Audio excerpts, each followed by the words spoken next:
Salut de partout, merci de nous suivre et bienvenue à tous sur la 88.7 MHz. Cette émission est mise en onde par Jules Ndala, Michel Mbayo est au micro. Bienvenue encore une fois. Merci encore une fois à vous, Jules Ndala, notre metteur en onde, de retour dans ces studios pour carrément ouvrir la troisième et même dernière étape de ce magazine. Sam Kamboué est avec nous dans ces studios. Bonjour et bienvenue à vous.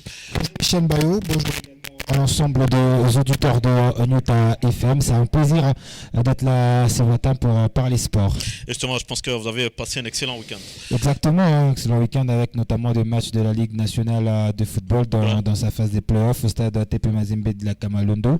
Et nous, on aime le foot, nous, on aime voir les spectacles. On était là présent pour vivre ce qui nous a réservé comme surprise au stade TP Mazembe avec la première explication de la journée opposant les Salésiens au FC Saint-Éloi le Popo, mais aussi la victoire de Corbeau face à l'AS Maniamanian. Voilà ce qui justifie même notre présence à ce matin pour quand même continuer et bien débuter la semaine sportive. Et nous, on fait un coucou spécial à John Maniema, le supporter acharné de l'équipe de Kindu, malheureusement, qui n'aura pas eu la chance d'intervenir comme les autres intervenants qui sont passés sur la ligne. Notre invité, c'est notre confrère Cédric Tissimbi, qui nous fait l'honneur et le plaisir d'être avec nous. Bonjour et bienvenue à vous, confrère. Bonjour mon frère Michel, bonjour également à Sam, bonjour également à tous les auditeurs de cette grande chaîne, la chaîne étoilée. Nous sommes dans le plaisir d'être là et de se retrouver ensemble pour cette sportive matinale. Je pense que vous avez également passé un excellent week-end. Exactement. D'ailleurs, avec ces matchs de la Lina Foot, mais aussi ceux de la Ligue nationale de football féminin qui ont également enrôlé notre semaine, notamment des matchs à couper les souffles, mais aussi des matchs ennuyants. Mais bon, en fait, comme on aime le sport, on aime le football d'une manière générale, on ne s'est pas du tout ennuyé et on était vraiment dans le régal et on a subi des belles émotions, mais aussi des émotions négatives qui n'ont pas aidé le football à s'exprimer, qui n'ont pas aidé également le fair play à être sacré dans le football. Justement, et nous, messieurs, je propose que l'on commence d'abord par du basketball parce que c'est l'actualité la plus fraîche de Lubumbashi. C'est ces championnats, cette édition de l'entente urbaine de basketball de Lubumbashi qui a désormais connu la fin normale avec les sacres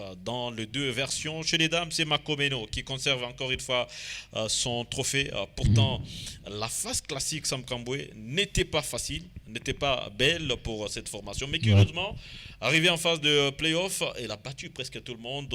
Et hier, c'était devant l'autre formation de Lupopo, dames. Les scores très serrés, 56 points contre 55. Est-ce qu'il y a une surprise de voir Makomeno aujourd'hui, encore une fois, conserver son statut de championne de Lubumbashi?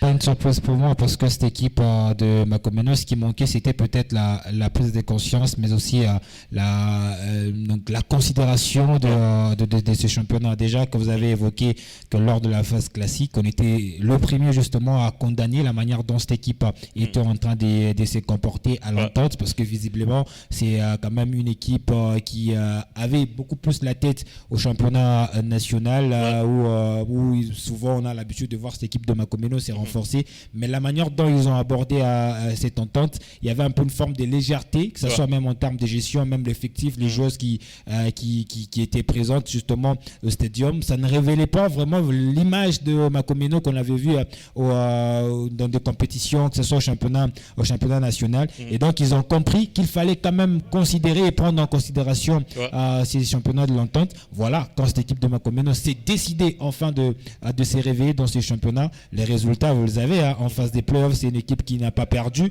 Et en finale maintenant contre l'équipe de Lupopo qui avait aussi envie de pouvoir remporter ces titres, mais le score déjà 56 55, vous comprenez que c'était trop serré et ça s'est joué sur des petits détails. Dans ce genre de rencontres où vous avez tous envie d'aller de l'avant, c'est qu'il faudrait avoir un peu une forme de technicité pour profiter profiter des erreurs de l'adversaire. Et dans ce match-là, c'est l'équipe de Makomeno qui a compris qu'il fallait utiliser les faiblesses de Lupopo pour arriver à gagner. Et donc, c'est sur ces petits détails-là que cette équipe de Makomeno a réussi à faire la différence. Pour moi, je peux dire que je ne suis pas surpris. C'est vraiment l'image de Makomeno qu'on avait envie de voir. C'est vraiment l'image qu'on était en train de demander depuis le début de la compétition, parce que Makomeno devait considérer également l'entente, parce que cette équipe était en train de ne pas trop se mettre dedans et en voulant un peu laisser la chance à d'autres personnes. Et je crois que le début difficile de cette équipe de Makomeno, c'est ce qui avait fait un tout petit peu vendu le rêve à d'autres clubs. Ouais. Mais là, Makomeno qui s'est réveillé en phase des playoffs, et ben en finale, elles ont réussi à s'imposer face à l'équipe de Lupopo. Ce n'est pas une surprise pour moi, parce que c'est l'image de Makomeno, l'équipe qui a représenté le Okatonga au championnat national, même dans les compétitions africaines. Exactement. Ouais. Donc quoi de plus normal, au Sénégal, au Cameroun. Exactement. Les rêves de Makomeno, c'est carrément là. Quoi de plus normal de voir cette équipe déjà commencer à soigner l'image à l'entente. Ouais. Et maintenant, on va voir ce que nous réserve le championnat provincial pour voir maintenant encore l'autre facette de cette équipe de Makomeno. Bravo à cette équipe quand même. Ils ont réussi justement à faire respecter leur statut des favoris.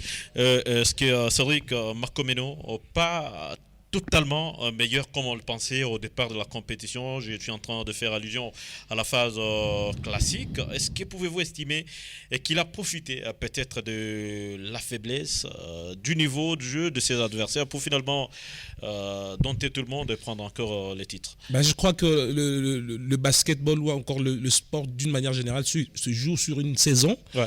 Voilà, donc vous pouvez commencer faiblement et puis au fur et à mesure que la compétition évolue, et surtout quand on a assez d'expérience, du genre Makomeno. Makomeno, c'est pas une équipe qui est née de la dernière pluie. Ouais. Et voilà, donc ils s'y sont pris avec beaucoup de tactiques. C'est vrai qu'au départ, on a tous décrié la forme de Makomeno. Makomeno qui pouvait perdre des matchs, mais quand on sait la formule utilisée au basketball, c'est que on a une phase de play-off qui peut changer tout. Ouais. Voilà, vous pouvez être faible, vous pouvez limiter les dégâts en phase classique et ne pas dégager assez d'énergie pour en conserver et puis attaquer la phase de play-off. Mais même au football aujourd'hui, c'est vrai que Mazembe, chez les messieurs, a débuté sous timidement, et tout le monde a décrié. Et aujourd'hui, je sens que c'est cette touche-là, Makomeno, cette touche de grandeur, cette touche de se faire respecter en tant que grand. C'est vrai que les moyens ne suivent pas, mais on a envie de se dire qu'on est champion du Congo, qu'on a représenté la République démocratique du Congo au Cameroun et même au Sénégal. Et d'ailleurs, au Cameroun, Makomeno a laissé de très belles impressions. C'est vrai, ils avaient été renforcés avec certains maillons, voilà, de part et d'autre. Exactement. Ouais. Mais au basketball, c'est aussi cette règle-là qui fait que les autres équipes doivent suivre également les vrais pas des gagnants, les vrais pas des vainqueurs. Ouais. Donc Makomeno a fait ce qu'il fallait, et ce qu'il fallait, c'est remporter ce titre, même si c'était pas fameux, parce que un demi-panier, ce n'est pas grand-chose. Mais ça qui fait la différence. Voilà. C'est ça. Le coach lui-même l'a dit. C'est ça les grands. Exactement. Les grands. La manière. Voilà, les grands, ils visent des choses. Là où on sent ils se disent. C'est vrai que Lupopo, au dernier tournoi de la Coupe du Congo, n'était pas fameux parce que c'était une équipe qui avait été constituée des anciennes ou encore des rejetés des équipes de Kinshasa telles que V-Club et les autres. C'est vrai, mais bon, cette saison, on a senti cette envie d'aller un peu loin avec Lupopo, mais je pense qu'ils ont été butés sur plus expérimentés, plus ambitieux que eux. Et au finish, on dira simplement et carrément bravo, hein, bravo à Makomeno qui s'est fait respecter, qui a assumé, qui a assuré également son rang de champion. Mais chez les messieurs, il y a cette équipe surprenante, je peux dire, de Lupopo qui parvint à détrôner d'abord Mazembe, tenant du titre, mais surtout battre la formation ambitieuse de Génération Espoir en finale. La note est tout aussi comme chez, serré, chez les dames. On dirait 56, 55. Elle même sort pour l'aider. Voilà. Est-ce que Lupopo a connu un parcours qui lui permettait d'arriver? J'étais un peu surpris quand j'ai vu le résultat chez les dames, tout comme chez les messieurs. Je me disais peut-être c'est l'erreur. Comment expliquer? Justement, 55, 56, voilà. Partout chez les dames. Et là, moi personnellement, j'ai un peu des regrets. Bon, en fait, ça ne veut pas dire que je suis contre la victoire de Lupopo, mais quelque part, j'avais cette envie de voir cette équipe de Génération Espoir qui semble être organisée. Voilà, qui est organisée et qui a des ambitions. Le président a dit Yuma qui se démène ça et là et qui met aussi des moyens. Je l'ai vu à Kinshasa se démener également. J'ai vu cette équipe de Génération Espoir à Kinshasa lors de la dernière édition de la Coupe du Congo. Avoir des impressions, avoir quand même des arguments à présenter. Mais voilà, donc sur ce coup-là, quand vous revenez à ces dernières compétitions, vous allez vous dire que Lupopo, certes, messieurs, certes, avait une équipe assez ambitieuse, mais il y avait assez d'individualité dans cette équipe de Lupopo à Kinshasa, et notamment leurs tripointeurs phares et qui étaient même parmi les meilleurs de la saison. Voilà, et tout ce qui s'en est suivi là avec un peu de moyens, un peu d'appui logistique, mais aussi financier de la part du gouvernement provincial. Eh bien, on le dit souvent, les sports ne marchent pas sans investissements, les sports ne marchent pas sans moyens. Mais on pense que cette fois-là, ça serait la bonne, mais il y a les compétitions provinciales qui arrivent déjà. Est-ce que Lupopo va garder cet élan-là pour peut-être être aussi champion en compétition provinciale? Je vis des retours notamment de joueurs des expérimentés tels que Bams qui était de la partie. Peut-être ils ont envie de faire venir d'autres athlètes. Et voilà donc la petite venant en mangeant. On espère que Lupopo va garder cette ossature. Lupopo va aussi ajouter certains pions majeurs pour défier les grands, parce que vous savez, sur le plan national, ça ne badine pas, ça ne joue pas. Il y a des gros calibres tels que Showsport, il y a les équipes de Kinshasa Terreur, et les autres. Il y a même les équipes de l'Est, parce que le basket aujourd'hui a comme bastion l'Est, la RDC. Et voilà, donc ça ne badine pas, ça ne joue pas. Et je pense que c'est une sonnette, c'est une sonnette d'alarme pour dire il faudra se préparer, il faudra faire assez d'efforts. Mais bon, en fait, le sport, c'est ça. Le fair play oblige. Nos amis de Génération Espoir doivent garder encore espoir. Et puis, moi, je pense que Michel Mbao, cette équipe de Lupopo a gagné à Génération Espoir par l'expérience. Parce que si on veut vraiment entrer dans le vif du sujet face à cette équipe, c'est vrai, Génération Espoir a fait quand même une saison très intéressante. Ils ont gagné 2 matchs face à des adversaires qu'on ne s'attendait pas. Mais non, en finale, on avait peut-être envie de voir quand même cette équipe écrire un peu l'histoire, cette équipe qui a changé de nom. Aujourd'hui, Génération Espoir était en train d'impressionner. Mais non, comme on a l'habitude de dire qu'une finale ne se joue pas, elle se gagne, et bien c'est là où cette équipe de Lupopo a fait preuve d'expérience pour arriver à battre cette équipe de Génération Espoir. Et bien vous l'avez évoqué, il y a des championnats provinciaux qui arrivent bientôt. Ça sera peut-être l'occasion de cette équipe de Génération Espoir de pouvoir s'évenger face à cette équipe de Lupopo. Mais ce qui est intéressant, c'est que au moins ça a tenu quand même cette promesse. C'était une finale vraiment trop engagée, disputée également en termes de jeu, en termes d'adversité, en termes également d'enjeu de cette rencontre-là. Et bien Lupopo a fait preuve d'expérience pour arriver à gagner cette rencontre face à Génération Espoir. Aujourd'hui, on est très content également même de l'organisation aussi de ce championnat qui s'est joué normalement. On a un véritable champion, que ce soit du côté des dames, tout comme chez les messieurs. Et ben, c'est quand même une note positive également attribuée aux organisateurs de ce championnat de l'entente urbaine de basketball de Lubumbashi, et quitte maintenant pour la suite de la compétition. L'autre discipline d'ITConnect, c'est la deuxième édition du cyclisme, j'allais dire, l'édition qui a vécu, ou même le tour qui a vécu du côté Zanzibar, en Tanzanie. La RDC ramène une belle moisson avec notamment Ali Kamanga qui a fini premier de la dernière étape, troisième même, longue de 109 km. Il a réalisé 33 en termes de top chrono, c'est voilà la moyenne. Mais on va d'abord proposer les vainqueurs, les propos du vainqueur et même des coachs Roger Chiana qui étaient sur place à Zanzibar, qui sont sur place en train de prêter le retour déjà. On va écouter d'abord ces sentiments et puis on revient pour analyser.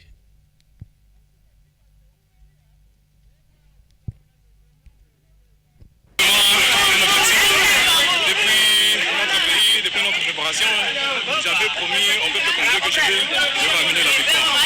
Cette victoire n'est pas la mienne, mais c'est pour toute notre nation, c'est tous nos frères et sœurs du Goma qui sont en train de souffrir avec la guerre. Mais j'aimerais que cette victoire soit une consolation pour eux, parce qu'on n'a pas encore à la venir. Vous venez de loin dans le premier peloton.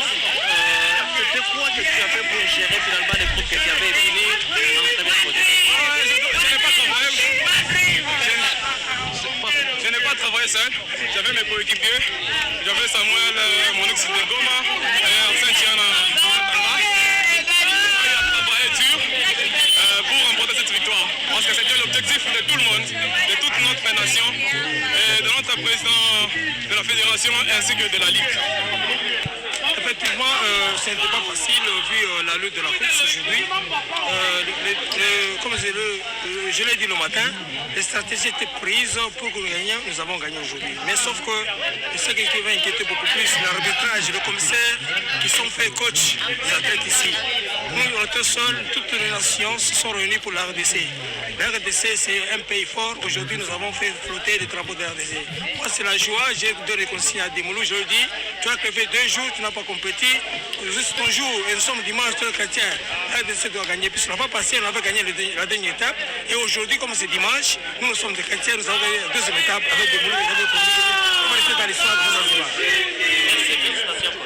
Le drapeau de la RDC a flotté du côté des Zanzibar avec ces titres au même. La première place raflée par Ali Kamanga. Nous rejoint dans ces studios Iguette de Borandala. Bonjour, bienvenue à vous. Bonjour Michel, bonjour Sam, bonjour Cédric. Bonjour également à tous les amoureux des sportissimo. Je reviens à vous tout de suite. Je pense que Cédric, vous avez également suivi la préparation des athlètes de Lubumbashi avant de faire le chemin du côté à la Tanzanie. Est-ce que vous pensez à ces jours avec ces résultats, notamment la première étape d'abord, il y a Martin Ombia qui finissait deuxième, également derrière lui il y avait Samuel de Kinshasa, mais aussi on a noté la présence remarquable de Aslan Sidis qui était dans les top 10 et même Loïc Chiana. Est-ce qu'il y a une patte de l'entité? Vous pensez que l'entente avait préparé au départ ces athlètes? Eh bien voilà, donc c'est d'abord une surprise très agréable de voir que, vous savez, ça fait un bon bout de temps que le cyclisme de la RDC ou encore de Lubumbashi qui nous avait tant habitués à vivre des courses du 4 janvier, peut-être lors des fêtes nationales, 30 juin, voilà. Et puis à un certain moment, il y a eu même une course où quelques courses nationales, le tour de la RDC, ici.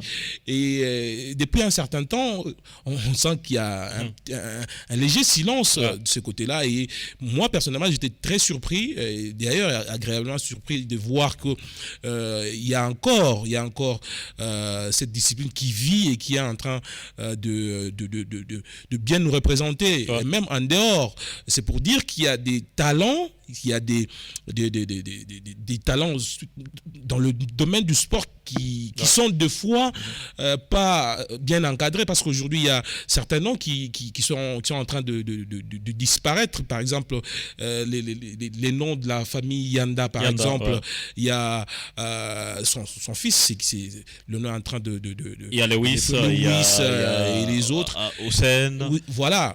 Donc je pense que malheureusement qu'ils n'ont pas compéti, parce que notamment à Miss dans la catégorie dames, elle est finaliste, elle était obligée de passer les examens. Voilà, donc Hussein également qui reprend les entraînements, qui n'a pas été de la partie. Voilà, donc je pense que c'est tout ça là qui entoure cette discipline, surtout avec beaucoup des fois des petits conflits qui ne profitent pas à la discipline. Mais je crois que c'est une bonne chose, c'est une très bonne chose de voir le drapeau de la RDC flotter, mais ça serait encore mieux de fédérer tous les efforts autour de cette discipline, parce que c'est l'une des disciplines qui a toujours attiré non seulement du monde, mais aussi attiré beaucoup de louanges envers la République démocratique du Congo, parce que ce n'est pas la première invitation. Plusieurs fois, les athlètes ou les cyclistes congolais ont participé à des courses en Zambie et partout ailleurs. Même lors de la première édition, voilà. En donc je pense que on doit jeter un coup d'œil, le bon d'ailleurs, du côté du cyclisme, afin que cette discipline puisse non seulement revivre, mais aussi nous produire ce qu'on attend vraiment d'elle. Voilà. Huguette de Borandala, regardez les classements finaux. Après cette troisième étape, il y a dans le top 10, on retrouve 5 Congolais. Et premier, c'est Ali Kamanga. Il y a Samuel Manoux. Et lui, il est de l'entente de cyclisme de Goma. Il y a également Axel Chiana, les frères à Loïc, qui a été à 5e. Ensuite, il y a lui-même Loïc 8e. On retrouve la 2e et même la 8e position occupée par les Congolais. 5 places pour les Congolais. Est-ce que c'est une surprise de voir ces records de la RDC? Personnellement, oui. Comme le disait Cédric, c'était vraiment une surprise pour moi, surtout pour Kamanga. Dans un lot de 70 coureurs, en tout cas, du Burundi, la Tanzanie, le Kenya, l'Ouganda, et ainsi de suite. Surtout qu'on sait qu'ici chez nous, le cyclisme c'est un peu délaissé, et comme Cédric le disait, on est habitué à ces courses-là du 4 janvier, du 17, on organise des circuits au Square Forest, mais avoir les coureurs de la RDC aller se démarquer comme ça aux Zanzibar, c'est vrai, c'était vraiment une surprise agréable, parce que j'ai été content, j'ai quand même parlé avec eux, puisqu'on est resté en contact avec certains coureurs, j'ai parlé avec eux et je les ai vraiment félicités et encouragés, parce que ça fait quand même une fierté de voir dans les top 10 que 5 Congolais s'y retrouvent, et déjà qu'on n'a pas seulement pris la tête, mais on a quand même des places aussi remarquables. La 5e place qui est convoitée par Loïc Chiana, 8, 9. Donc pour moi, je peux me dire que les dirigeants ont fait une bonne préparation. Je pense que les athlètes ont été très bien motivés, parce que pour avoir un bon résultat, sûrement que dans les vestiaires avec les coachs, il y a eu un bon discours, et également avec le président de la Ligue, qui ne cesse d'accompagner ses coureurs. Il est au four et au moulin. Il est là, il met également ses propres moyens. En tout cas, c'est le président qui, lorsque vous êtes en face de lui, il n'a pas accusé le gouvernement, il n'a pas ni national ou provincial. Il est là, il se dit, moi je suis là pour la jeunesse. Le cyclisme c'est une passion. Je suis là, donc je vais aider ces jeunes-là. Même si c'est avec l'argent de ma poche, je vais le faire. C'est rare de l'entendre parler, non, on n'a pas eu des fonds, on n'a pas eu ceci, on n'a pas eu cela. Parce que lorsqu'ils ont commencé à faire les appels, et même quand le secrétaire Marc-Arthur Kikouni était en train de rappeler aux ententes de donner la liste des coureurs, nulle part je n'ai vu un communiqué, on a lancé un message aux autorités provinciales ou communales ou quoi que ce soit pour dire qu'il y a une course où la RDC est invitée, il faudrait quand même les accompagner. Non, ils ont fait avec les moyens des bords, et voici aujourd'hui les résultats, et je pense que ces gens-là doivent être récompenser. Et même ces jeunes, il faut les récompenser, il faut les encourager parce que c'est tout ce qu'ils ont. Je pense que si on continue avec cette préparation, on continue avec ces genres de prestations, nous aurons peut-être dans 2 ou 5 ans, un Chiana, c'est quoi le nom non, pas Chiana, l'ancien président de l'Essilou. Alain Yanda, parce que je pense que jusque-là, justement, il n'y a personne qui a détrôné Alain Yanda. Je pense que si on continue cette préparation avec ces jeunes, on aura peut-être un autre champion qui sortira de la RDC, pourquoi pas de la province du Haut-Katanga. Merci encore une fois à vous, Iguette de Borandala, pour ces détails sur les cyclismes. Vous en aurez la suite, ou même l'évolution, notamment sur les retours de la délégation RD congolaise qui participait à cette deuxième édition du Tour international de Zanzibar. Roi Football, à présent, on en parle tout de suite avec Sam Kambwe. Vous étiez là samedi dernier du côté du stade tout-puissant Mazembe de la Kamalondo. Première affiche, cercle sportif Don Bosco en face du football club Saint-Éloi à Lupopo. Dites-nous comment ça s'est passé, si seulement vous avez un œil regardant. Un partout, c'est l'image qui a reflété carrément, c'est le score final. Est-ce que ce score a reflété vraiment l'image de la partie ou du match? Moi, je pense que ça reflétait à l'image de la rencontre équilibrée, justement, parce que les deux équipes, c'est quand même des équipes qui se connaissent bien. Maintenant, quand vous regardez... Un mini-derby, comme on l'a dit souvent de Lubumbashi. Exactement, un but partout, un but marqué en première période pour les Salésiens et à l'égalisation des Cheminots en deuxième période. C'est pratiquement ça les résumés de cette rencontre pour moi. Je pense qu'en première période, l'équipe de Lupopo a mérité déjà de prendre l'avantage, mais heureusement, il y avait quand même derrière la bonne performance d'Aimé Bakula qui a tardé longtemps que Lupopo puisse marquer, et par surprise,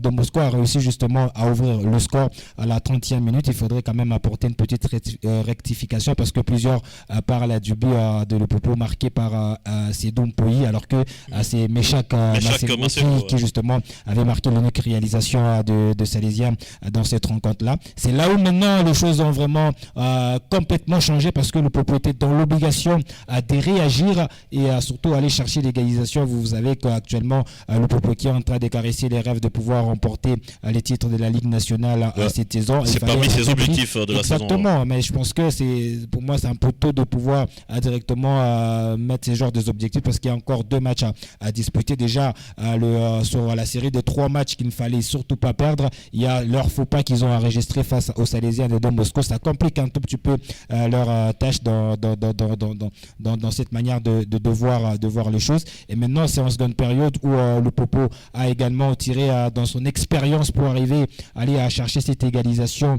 par l'entremise bien sûr de Wadji qui justement a égalisé pour le Popo. Et dans la suite de la partie, il y a une équipe de Don Bosco qui a quand même cru, qui a tenté des choses et qui n'était même pas loin de pouvoir créer encore une autre sensation, une autre surprise avec le poteau touché par Kiembe Lusambo à la 77e minute. Sur la lourde frappe. Exactement, donc vous comprenez que c'était un match vraiment équilibré des part et d'autre. Et voilà les résultats d'un nul qui sépare les deux équipes. Déjà, en conférence d'avant-match, Bertha Makou, il disait toujours que c'était pas facile de jouer à cette équipe du CS Don Bosco. Mais dans cette rencontre-là, à un moment donné, j'ai vu cette équipe de Lupopo se mettre un peu plus la pression dans sa gestion de la rencontre et surtout avec la sortie matinale de Mika Miché qui a vraiment perturbé leur système de jeu. Vous savez, depuis longtemps, exactement, depuis un temps, même depuis le début de la saison, le métronome pratiquement de cette équipe de Lupopo, tout passe par Mika Miché. Et dans un match contre les Salésiens, un match pas aussi facile à aborder, vous perdez votre élément majeur dans votre dispositif et vous êtes maintenant obligé de changer de stratégie. Et donc la sortie de Mika Miché, à mon avis, ça a vraiment changé la manière de jouer de Mika et ça a vraiment perturbé beaucoup plutôt l'ensemble de l'équipe. J'ai vu Lise Nyembontumba qui s'est retrouvé un peu partout et l'avant-centre John Ampoto également. Donc le Popo n'a pas vraiment fait de bons matchs parce que tout a changé quand Mika Miché est sorti. Et pour moi, je pense que c'est là où je disais que le Popo a quand même posé dans son expérience pour aller chercher ce match nul d'un partout. C'est mérité parce qu'il y avait lieu même de se faire surprendre parce cette équipe du CS Don Bosco. L'équipe de Don Bosco qui revenait d'une victoire fraîche d'ailleurs devant, pas n'importe laquelle, devant Maniema Union. Mais il y avait d'abord la victoire et puis la défaite contre les Aigles. Ouais. Est-ce que vous pensez que Lupopo s'est retrouvé devant un adversaire qui avait un moral un peu relevé? Exactement, ça fait un bon bout de temps, ça fait quelques années que le match Lupopo Don Bosco a pris d'autres allures. Ouais. Et surtout, c'est devenu vraiment un derby, on le dira ainsi, parce que aujourd'hui il faudra juste entrer au stade pour voir la pression est dans le gradin, mais aussi sur le terrain. Il faudra voir aussi l'enjeu. Et depuis un certain temps, Don Bosco s'est avéré l'équipe qui non seulement joue son football, mais c'est une équipe qui, quand elle joue, elle plaît à certains adversaires du top 5. Voilà, quand Don Bosco bat les Aigles ici à Lubumbashi, je pense que et Lupopo et Mazembe, tous étaient contents et soulagés pour voir les Aigles être arrêtés dans leur élan. Et quand Don Bosco fait son travail au bon moment, le bon moment c'est quand il faut jouer par exemple Maniema Union à Kinshasa. Personne ne s'attend à voir Maniema Union être freiné. Par Don Bosco. Voilà, parce que Maniema Union c'est un prétendant sérieux au titre. Et quand Don Bosco freine une équipe de ce calibre-là, de ces ambitions-là, et même le match perdu contre les Aigles à Kinshasa, c'est à peu près, parce que sur le penalty, il y a des choses à se dire. Voilà, c'est vrai, Don Bosco joue son propre football. C'est pas seulement pour son bien, mais c'est pour le bien des autres clubs qui sont dans le top 5, parce qu'aujourd'hui on ne le dira pas, on ne dira pas que c'est simplement dans l'avantage de Mazembe. C'est pas seulement dans l'avantage de Mazembe, c'est dans l'avantage. Sam Cambo, on revient à vous. C'est dans l'avantage et des autres clubs du top 5 qui se disputent plutôt ce titre. Voilà.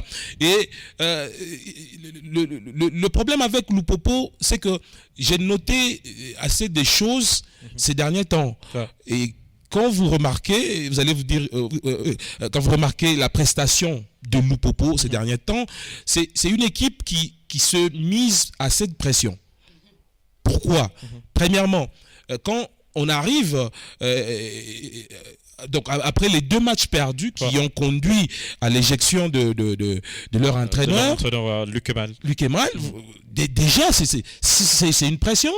Et comme je le disais ici dès l'entame de mes interventions, il y a la compétition se joue du début à la fin, de la première à la dernière journée. Vous pouvez commencer faiblement et vous rattraper au cours de la saison, mais ce n'était pas le cas avec Lupopo. Et aussi, je l'ai dit dans les jours d'avant, que le vainqueur de cette édition de la Ligue nationale de football sera une équipe qui a des joueurs talentueux, mais qui a aussi un banc riche et qui a des joueurs à la fleur d'âge, des joueurs jeunes. Mais ce n'est pas le cas avec Lupopo. Aujourd'hui, Lupopo repose ses espoirs, par exemple, sur des expériences. Kabangou, sur Issa Mpeko, sur Mika Miché. À un certain moment, quand on accumule des matchs, ce n'est pas évident pour les vieux pour tenir. Ça devient un problème. Ça devient un problème. Et Lupopo s'est mise aussi la pression dans les gradins.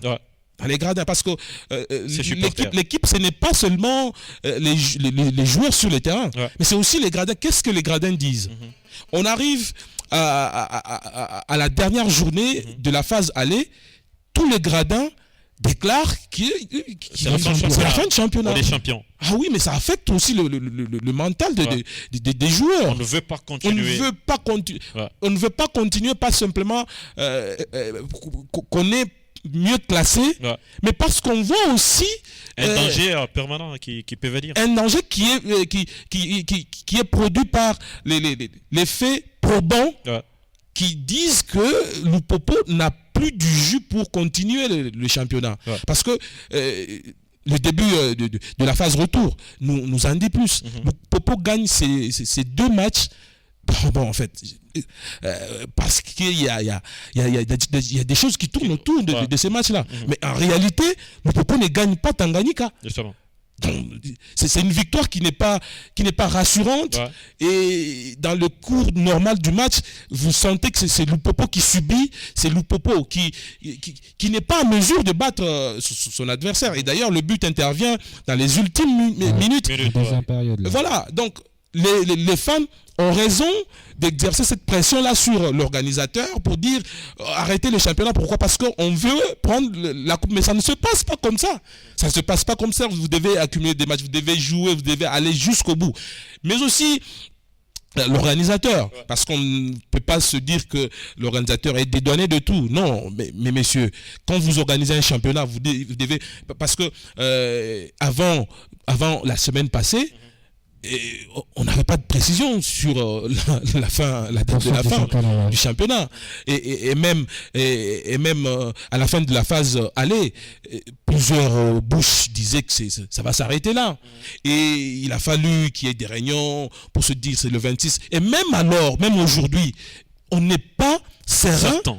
On n'est pas certain que les championnats va prendre fin le jeudi. Parce qu'il y a toujours ce calendrier-là qui prévoyait que les choses iront jusqu'au 22 juillet, par exemple, alors que... Et puis avec la CAF, de la CAF voilà. Qui venait des proroger. Rien n'est sûr, rien n'est vraiment sûr et certain qu'on va finir le jeudi. Et surtout, quand... Mais ça reste quand même la date fixée par l'organisateur. Voilà, mais surtout quand, par exemple, il y a des litiges pendantes jusqu'à présent. Vous avez vu quand Don Bosco gagne Maniema Union, la veille, plutôt les jours même, il y a des sanctions qui tombent sur Mazembe, par exemple. Est-ce que ce ne sont pas des sanctions qui permettent, par exemple, à certains clubs, par exemple, de se repositionner? Parce que jusqu'à aujourd'hui, il y a des litiges, par exemple, entre Lupopo et les Aigles du Congo. Est-ce que ces litiges-là n'attendent pas un faux pas de telle ou telle autre équipe pour...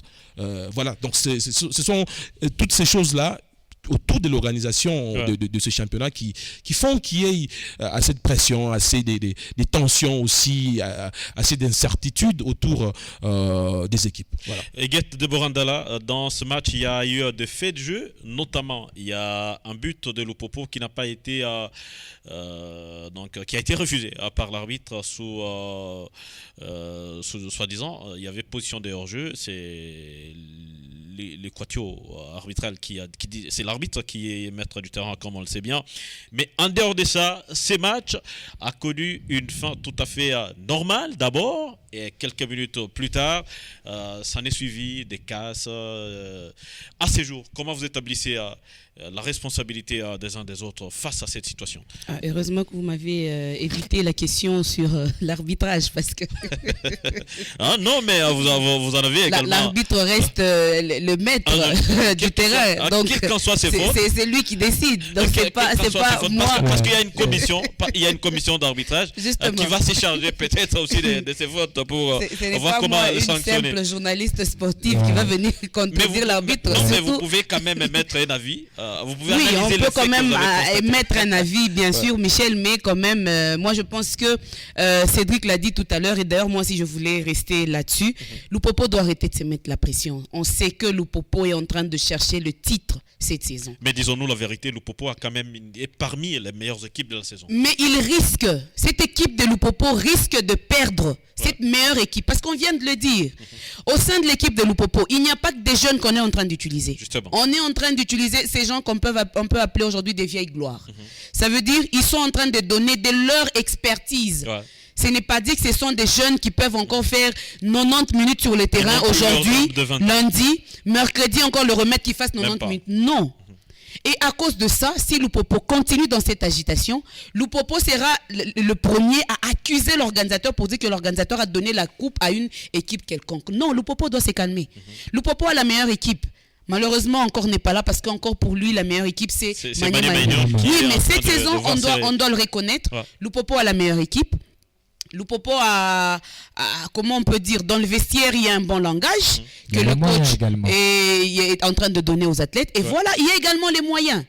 Vous savez, par moment, lorsque vous avez raison, arrêtez de vous agiter parce que l'agitation ne sert à rien.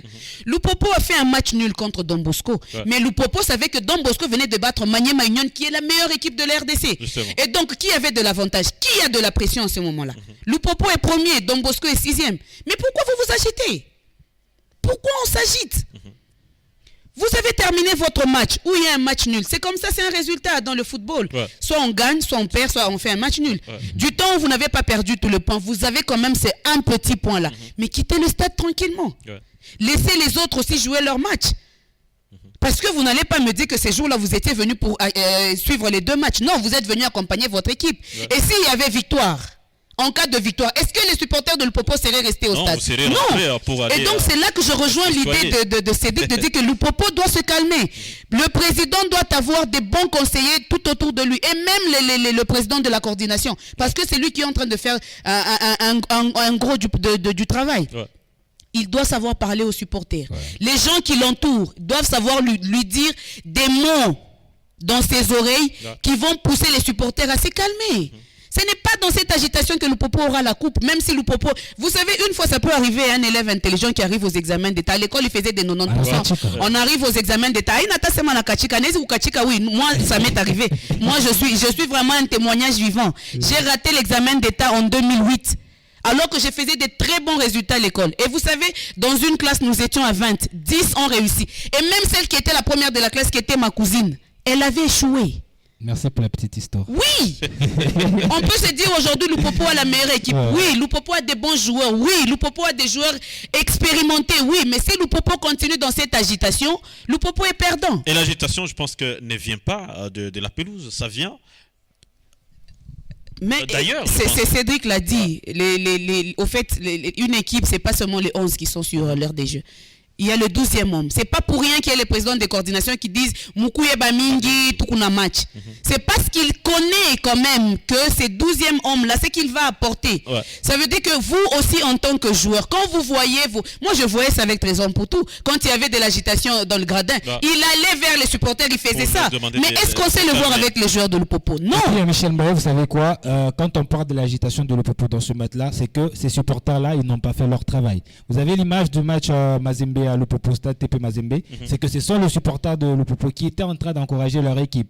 Mais du moment où l'arbitre, l'assistant numéro 2, a signalé, a refusé, parce que c'était pas l'arbitre, parce que pour l'arbitre, il y avait but, mais c'est l'assistante qui a levé son drapeau pour dire qu'il y a hors-jeu. C'est là que le problème a commencé. Don Bosco, et arriver jusqu'à interdire au président de Don Bosco d'accéder.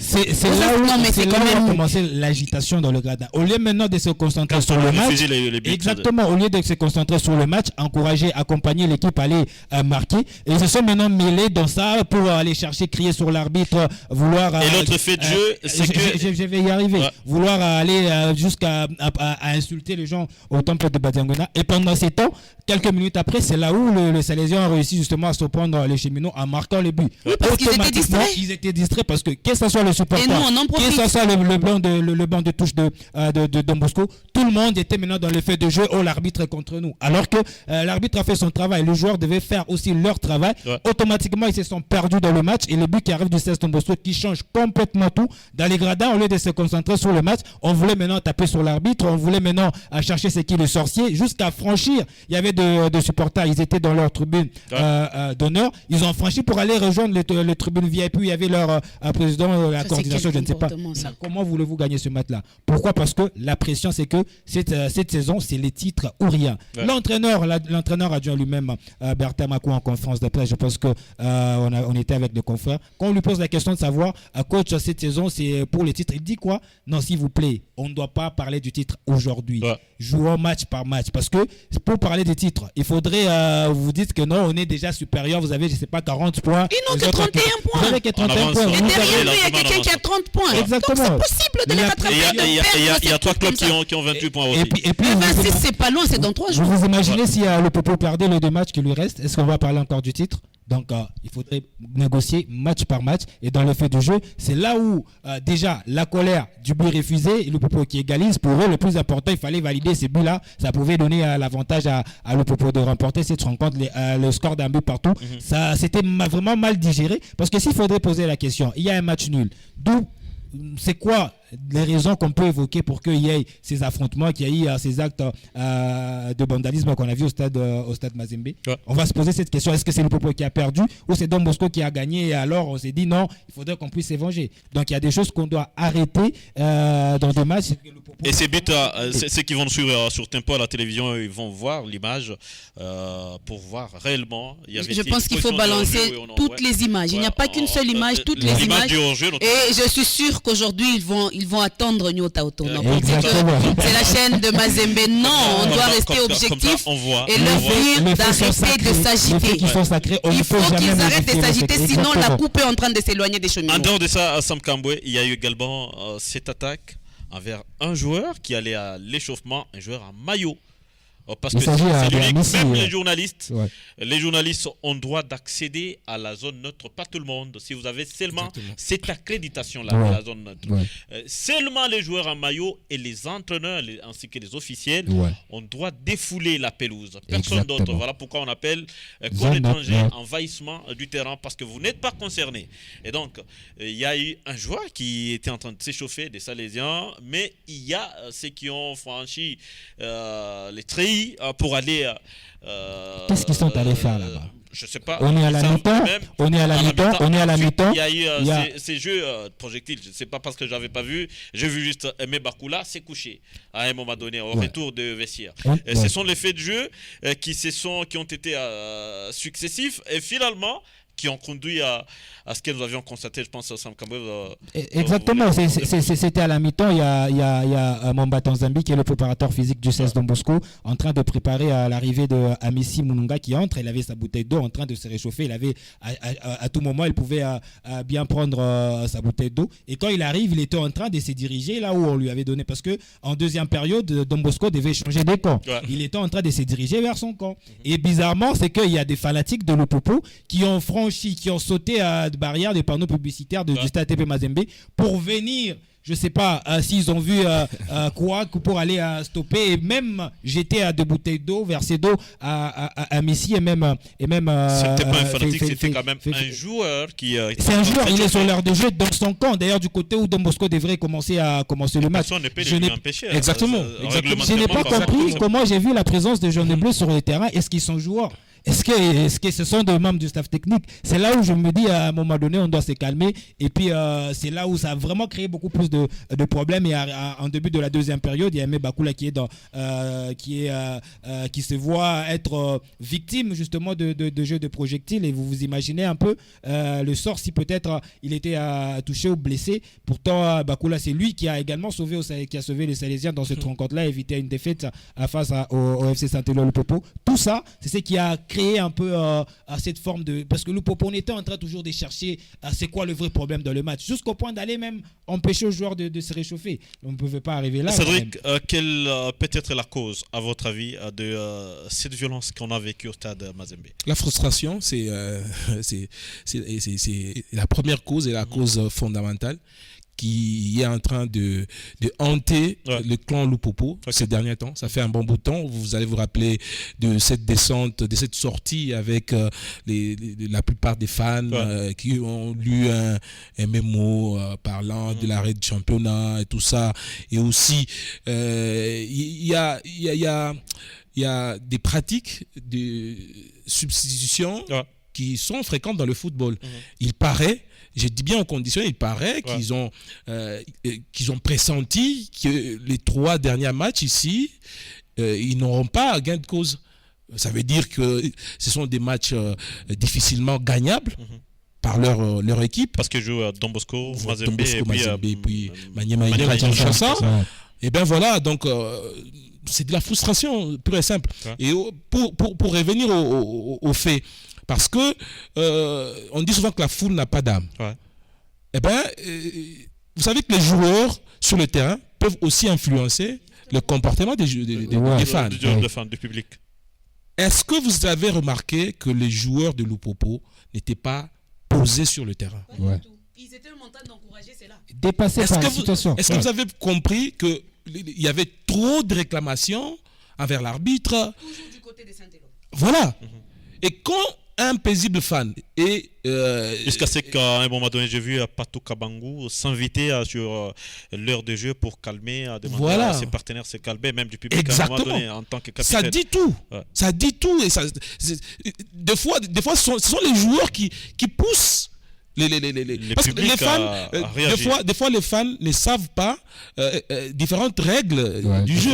Ils ne savent pas que telle situation, c'est un hors-jeu par exemple. Qui a franchi la pelouse, voilà. Il ne sait pas qu'il est contre. Exactement. Maintenant, quand un joueur, consciemment, il sait que c'est un hors-jeu et qu'il réclame, quel est le message qu'il envoie aux supporters? Donc venez, on doit se rendre justice ici parce que l'arbitre n'est pas des nôtres. Voilà. Donc je pense qu'il y a certains comportements qui proviennent de l'attitude des joueurs sur le terrain. Et ce sont des choses vraiment à éviter. Parce que le football, c'est un sport qui est basé, qui repose sur des principes, notamment le fair play, notamment des règles. Voilà. Donc tu ne peux pas, parce que tu es Lupopo, parce que tu as besoin d'avoir une coupe et tu marques un but qui n'est pas dans les règles, et on doit accepter ça parce que non, pas du tout. Pas du tout. Ça doit se jouer sur le terrain. Il y a des règles à suivre. Et aussi par rapport au public, toujours par rapport au public. Je pense que cette fois-là, le public circonstanciel de Don Bosco a été induit en erreur. Pourquoi? Je le dis ainsi, pourquoi? Parce que quand le public de Lupopo envahit le terrain, je pense que ça ne revenait pas au public de Don Bosco de se rendre justice. Je pense que sur ce point-là, ils ont été Qu'est-ce que vous avez constaté en erreur. Lorsqu'il y a eu envahissement du terrain, quand il y a envahissement du terrain par le public de Lupopo, il y a ce public de Mazembe, plutôt de Don Bosco, qui s'invite je ne dis pas que c'est Don Bosco ou Mazembe. Pourquoi? Parce qu'il y avait deux matchs. Et quand le match finit, il y a le match de Mazembe qui devait débuter. Les joueurs d'ailleurs quittaient. Voilà, qui quittaient le terrain. Est-ce que ce public qui s'invite maintenant sur le terrain pour aller chasser le public de Lupopo qui s'aimait des troubles et qui arrachait les sièges du stade? Et c'est là voilà. Les débuts. Est-ce que ce public-là avait raison de faire ça? Parce que vous allez voir peut-être dans les sanctions que les deux clubs seront peut-être châtiés. Voilà. Et donc, c'est là qu'il y a eu cette malice de Lupopo qui a influencé également le public adverse. Parce que là, ce n'est plus clean du côté, par exemple, de Don Bosco ou de Mazembe. Pourquoi? Parce que ce trouble-là ont entaché aussi le début du deuxième match. Le deuxième match qui devait débuter à 15h. A dû débuter avec 50 minutes de retard. Et ce sont des lourdes sanctions contre les deux publics. Et c'est là que je pense que le public adverse n'a pas su aussi se contenir pour... Légitime défense, ça n'existe pas dans le football. J'ai une question. Légitime défense, ça n'existe pas dans le football. J'ai une question de tour de table, madame, messieurs. Est-ce qu'on peut... Comment... Quelle est la cause de la violence qu'on a vécue? Ça a commencé, selon ce que vous avez vu, ça a commencé par où et par quoi? C'était juste une provocation des fans des Lupopo. Parce que moi, je me dis, en cas de victoire, ces fans-là n'allaient pas rester au stade pour suivre le match de Maniema Union Mazembe. C'était juste de la provocation. Après leur match, ils pouvaient partir. Certains pouvaient aussi. Si vous voulez rester suivre, mais si vous voulez rester suivre le match, ne créez pas du désordre parce que votre match est déjà terminé, votre tour est déjà passé, c'est le tour de quelqu'un d'autre. Laissez les supporters des deux équipes commettre ces erreurs-là, ces désordres-là comme eux ils l'ont fait. Ce n'était pas aux supporters de Lupopo de le faire. Parce que leur match était déjà terminé. Ils ont fait un match nul. C'est un résultat. Lupopo vont devoir soutenir l'équipe de Maniema. Ça, c'est pas un problème. Ils peuvent faire leur coalition. On l'a vu également. Lorsque Mazembe joue, les supporters de Don Bosco peuvent soutenir. Lorsque Msichana joue, les supporters de Mazembe, du FCF Mazembe, oui, c'est normal. On peut rester au stadium. Je pars suivre un match de Mazembe Lupopo. Ça se termine. Je me dis, bon, le deuxième match, c'est peut-être Génération Espoir et des First. Je reste, mais je ne reste pas pour s'aimer un désordre. C'est ce que eux ont fait. C'était juste de la provocation. Mais là où les supporters de Don Bosco aussi n'ont pas été ça, c'est de dire de la légitime défense. Non. Non. Parce qu'ils ont constaté qu'on était en train de casser les sièges. Dans ces cas, allez vous battre à l'extérieur.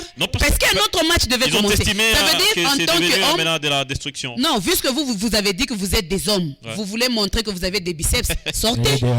Oui, parce que l'organisateur était sur place. C'était également à l'organisateur de remettre de l'ordre, de dire que votre match est terminé. Nous attendons que vous puissiez sortir. Si vous voulez rester, peut-être leur faire payer même doublement. Oui, il fallait peut-être leur faire payer doublement. Si vous voulez rester suivre les matchs de Mazembe, on passe d'abord pour que vous puissiez payer. Sinon, votre match est déjà terminé. On ne vous interdit pas de rester au stade pour suivre le match. Mais y créer des désordres, ça c'est une agitation qui n'a pas sa place dans le football. On cherche les trophées, mais cherchez-le dans le calme puisque vous êtes déjà favoris, puisque vous avez une belle et une bonne équipe cette saison. Mais cherchez-les dans le calme. Ce n'est pas en créant des désordres, ce n'est pas en étant frustré ou bien en étant agité que vous allez rafler cette coupe. Non. Lupopo, on a combien? Mazembe, on a combien? Maniema, on en a combien? Le titre de la Ligue nationale de football. Mais lorsque vous en cherchez, vous avez les moyens, vous avez tout. Vous risquez de perdre même votre raison. C'est là que moi je rejoins celui qui dit les deux équipes, oui, on doit les sanctionner tous deux. Puisque les résultats étaient là, le match s'est très bien terminé. Mais on a senti l'agitation de l'autre côté. Et c'est vous qui voulez créer du désordre. Et après, ça sera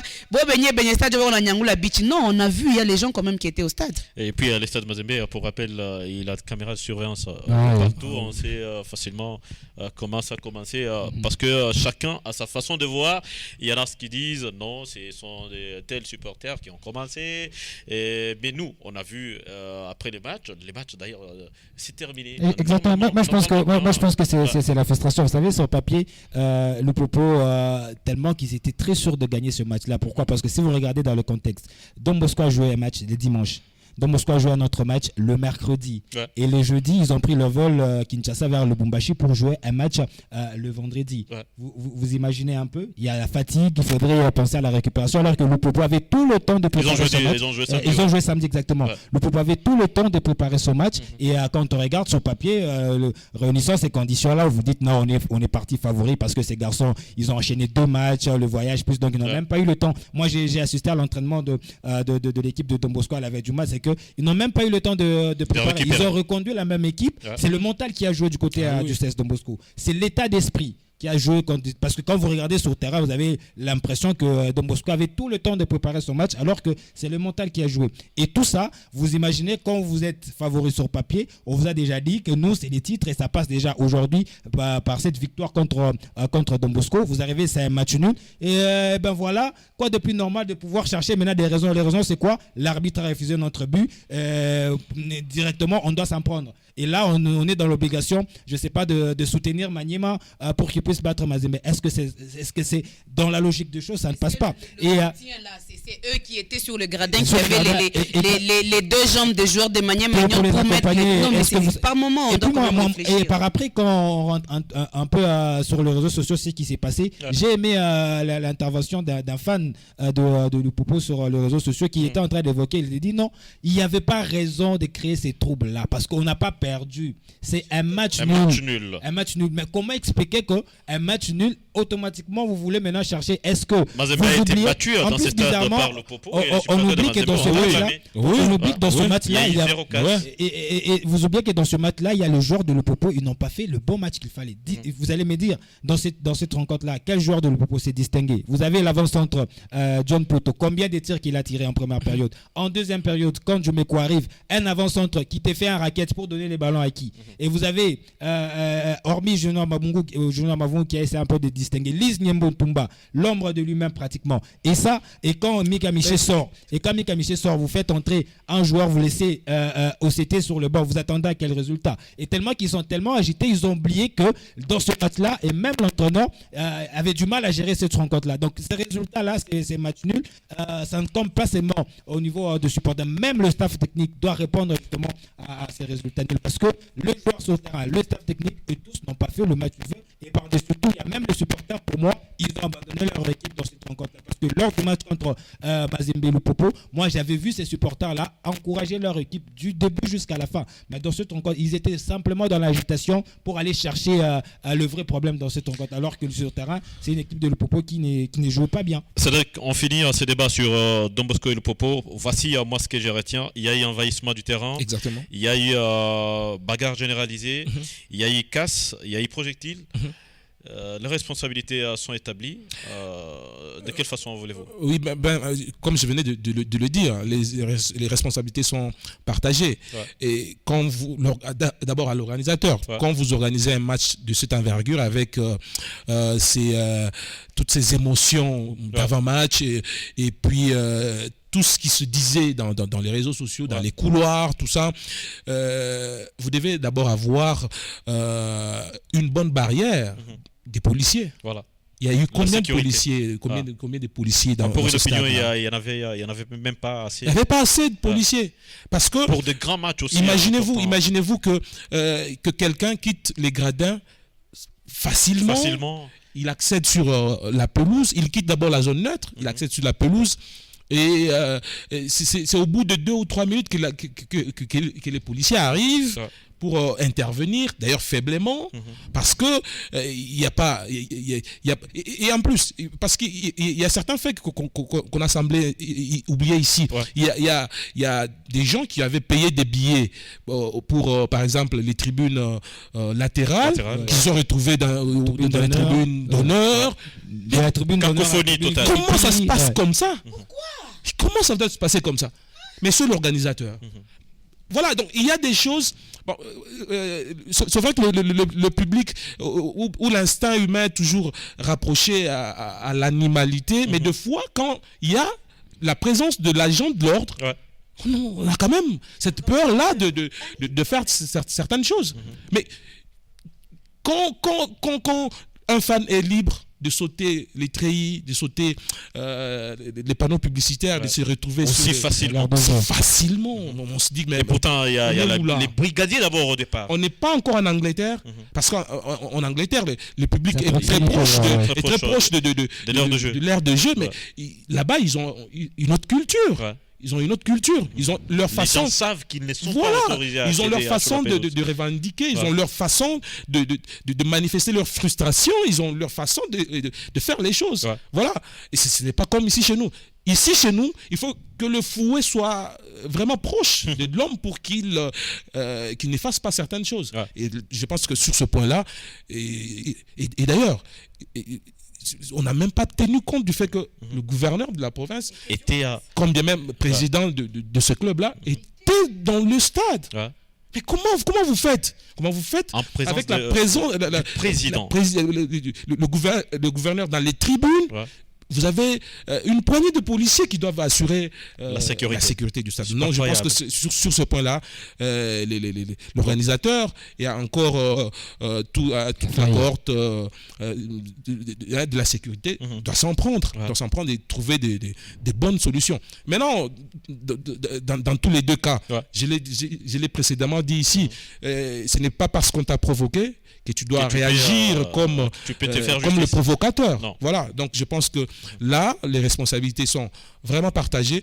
Et le sport ou encore le football, ce n'est pas... Parce que les infrastructures, d'abord, on n'en a pas ici chez nous. On n'en a pas assez. On ne doit pas détruire les peu d'infrastructures qu'on a.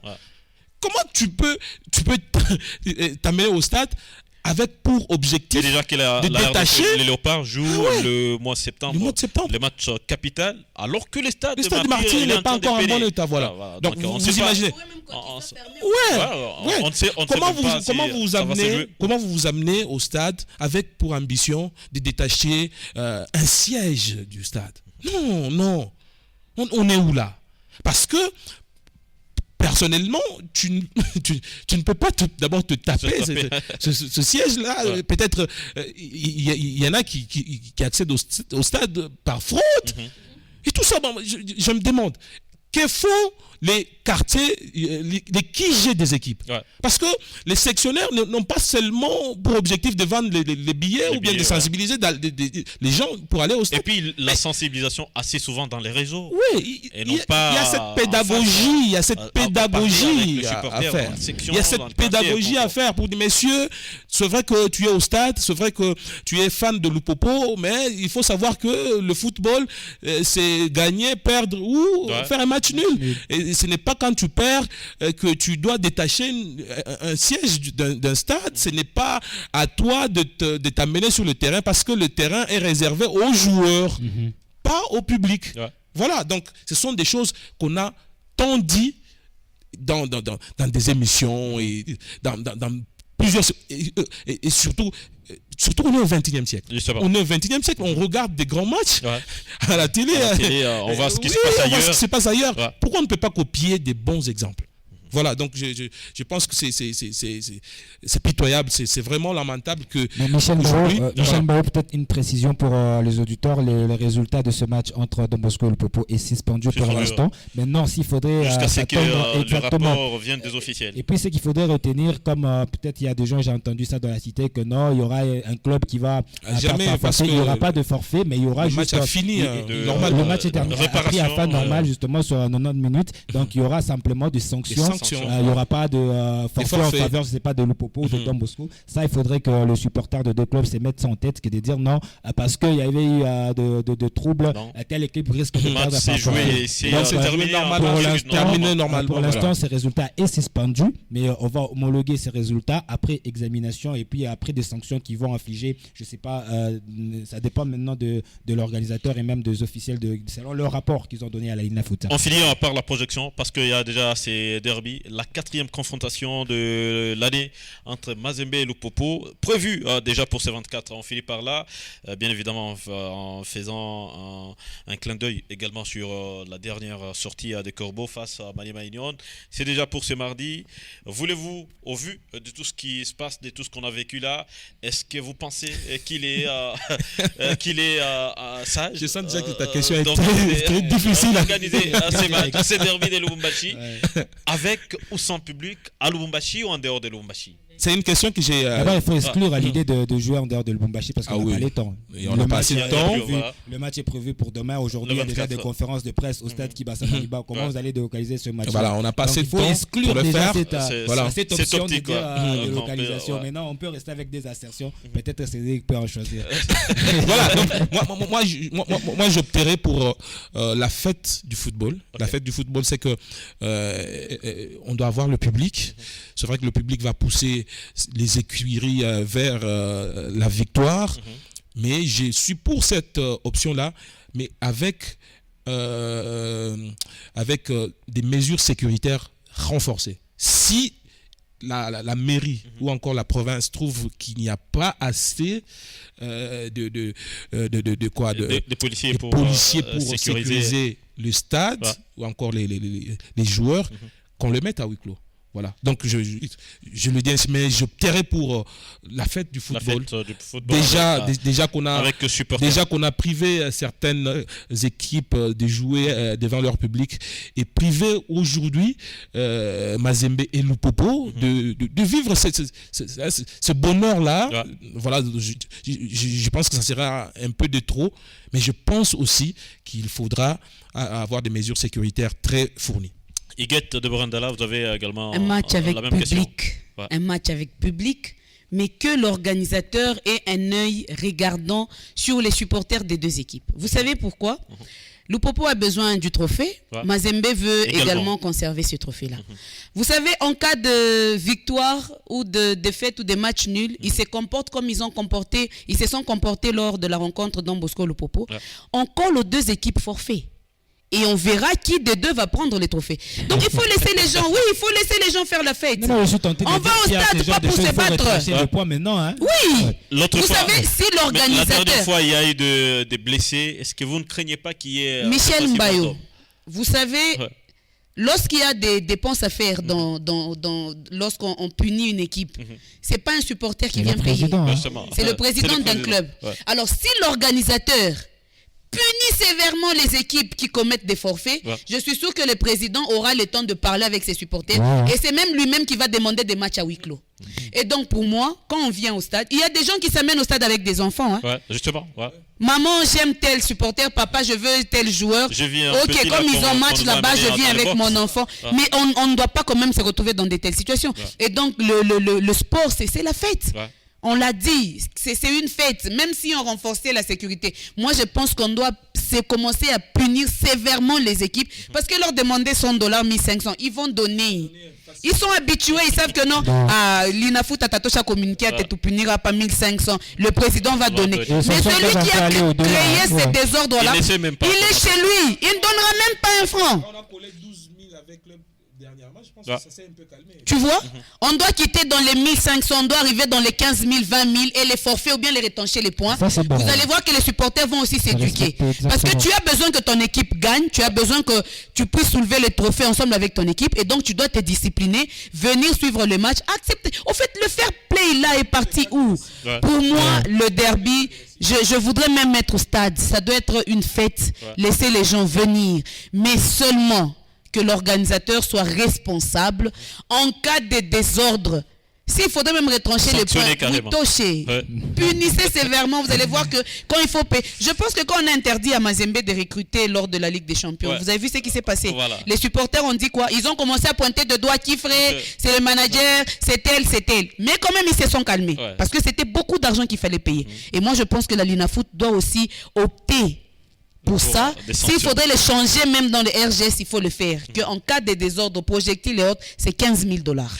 Je pense que c'est même votre mot de la fin. Merci beaucoup de votre participation, Iguette. Merci à vous, Michel Mbayo. Merci également à Cédric. Merci à Sam Kamboué. Merci à tous ces auditeurs qui étaient présents ce matin pour suivre Sportissimo. Sam Kamboué, on finit par vous parce que vous n'avez pas aussi donné votre point de vue là-dessus. Bon, je pense que... match avec ou sans public. À la lire, pour moi, avec ce qui s'est passé récemment au stade TP Mazembe, des tensions, parce que dans les chefs de supporters de Lupopo, ça roule encore, il y a encore cette forme de nervosité, ils ont envie de se revenger, même si vous regardez le message sur les réseaux sociaux pour certains supporters, ils ont envie de se dire non, rendez-vous Moukim Botelake, tout le monde, tout à l'heure. Et c'est pas ça les footballs. Donc c'est pas ça les foot, le foot c'est le fair play, le foot c'est l'ambiance. Maintenant, le contexte actuellement, pour moi, j'opterais pour un huis clos, mais pour l'instant, rien n'est encore à signaler, mais dans le passé, on a vu un match être annulé à 2h, 3h du coup d'envoi. Et on attend voir maintenant la suite de cette situation. D'ailleurs, pendant que les joueurs étaient déjà dans les vestiaires. Exactement. Après l'échauffement d'ailleurs. Et on nous a sorti un communiqué pour dire qu'il y a sécurité sur la ville. Maintenant, pour l'instant, il y a simplement, il n'y a pas insécurité, mais il y a quand même... il y a des tensions. Des tensions, exactement, surtout dans le camp de cheminots. Je ne sais pas maintenant c'est quoi la stratégie que l'organisateur peut adopter. Parce que s'il faut jouer ce match-là avec public, c'est vrai, c'est souvent, voilà, mais la sécurité a toujours des faiblesses. Parce qu'il y a toujours des supporters, ils viennent en nombre et c'est difficile un peu de gérer la situation. On a vu là, ces genres de problèmes lors du match, toujours au stade Kibasa Maliba, il y avait eu des troubles, il y avait la sécurité. Est-ce que l'organisateur ou même cette sécurité-là aura cette capacité de contenir ou soit déstabiliser la situation en cas où il y aura des désordres? Ça reste une question à poser. Voilà pourquoi pour moi j'opte pour le huis clos. Et maintenant ça dépend voir maintenant la suite des choses parce que les tensions ça chauffe vraiment sur les réseaux sociaux et même dans les chefs de supporters. Merci beaucoup Sam Kamboué pour votre participation. Merci beaucoup Michel Mbayo. En passant, il y a cette équipe de CF de Moscou qui va devoir disputer son dernier match sur les derniers calendriers sortis par l'organisateur. Ça sera demain, ce mardi, face à l'équipe de Sanga Balinde qui traîne encore à Kinshasa. Oh, Sanga Balinde, on espère qu'il va fouler les sols de Lumbashi même à la dernière minute. Et Cédric, merci beaucoup d'avoir accepté surtout votre invitation. Vous n'avez pas dit quelque chose, vous finirez par là, voilà, donc, avec ou sans public le match? Bon, moi j'avais opté pour le public avec forte sécurité. Voilà, forte sécurisation du stade et des acteurs principaux du football. Mais j'avais un petit message à tous les Saint-Éloi pour leur dire que tout désordre qu'ils peuvent orchestrer au stade, Ouais. c'est en leur défaveur. Parce que si aujourd'hui, admettons qu'ils fassent beaucoup de désordre et que le match ne finisse pas normalement, ou encore qu'il n'y ait pas rencontre, par exemple Mazembe Lupopo demain, c'est en leur défaveur parce que le classement de la saison passée, par exemple, ne plaide pas pour eux, pour être champion. Parce que c'est vrai qu'ils peuvent être en Coupe de la Confédération, mais c'est pas ça leur objectif de la saison. Alors, donc, ils ont tout intérêt à se comporter très bien au stade, plutôt demain, pour aussi encourager leur équipe qui n'est pas vraiment en super forme pour cette fin de championnat. Et donc, je veux également appeler les uns et les autres au calme et à se dire qu'on doit assister à une partie de football pour encourager les uns et les autres et non pas pour se donner des coups de poing. Voilà. Merci beaucoup pour votre acceptation de l'invitation. Je pense que ça ne sera pas la dernière. Ça ne sera pas vraiment la dernière. Merci beaucoup Michel. Merci également à Sam. Merci à Deborah Igendala. Merci. Je rappelle que c'est notre confrère Cédric Tshichimbi qui était notre invité. C'est la fin de ce numéro de Sportissimo. Merci à vous d'avoir été avec nous depuis l'entame, depuis 6h30. Merci à Michel Makita qui venait de relever Jules Ndala dans les royaumes des machines. Nous vous reviendrons avec la même énergie. Lundi prochain, ça sera avec la même énergie. Portez-vous bien. Excellente suite des programmes. Au revoir.